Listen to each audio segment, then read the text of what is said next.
So why help Eric?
From someone who might not understand him,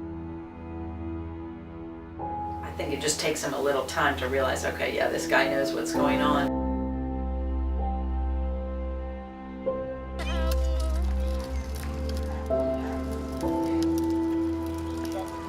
I'll tell you what I think people at first think is that he's not mentally,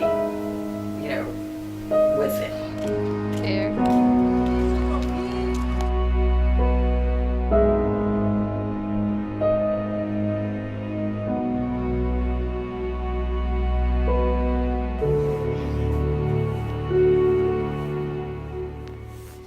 Hey. Hey. God.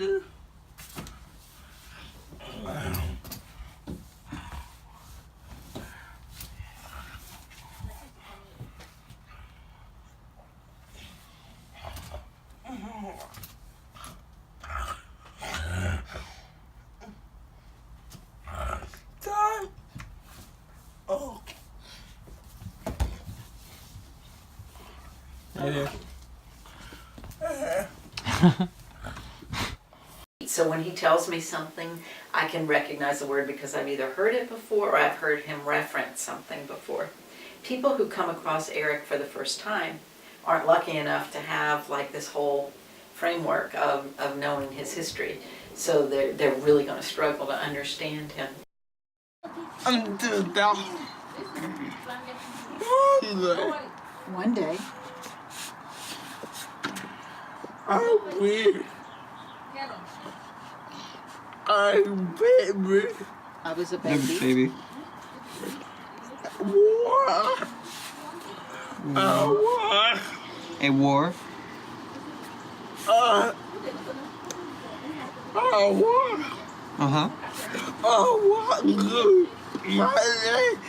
Good. Your legs were good Yeah. when you were a baby? Yeah. Okay.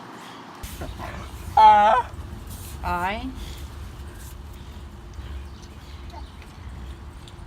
The biggest frustration for Eric is to accurately point to something on the computer with his finger or with his hand so that he can change the page, point to the item, point to the word. He can do it, but it takes a really long time.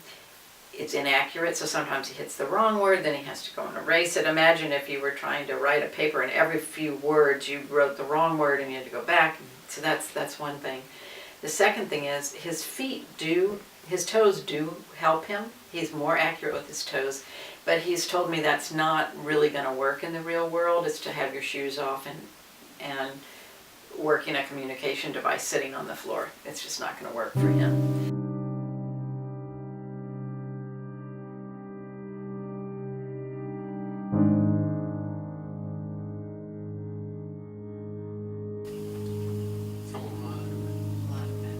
So let's say someone is born into a family that has a lot of resources. Let's say they have really good health insurance. Let's say they have extra money to buy, equipment.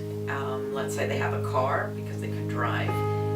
Eric's situation is different because he's been displaced from his African home. His mother is is in a place where her community resources cannot be tapped into. They're somewhere else.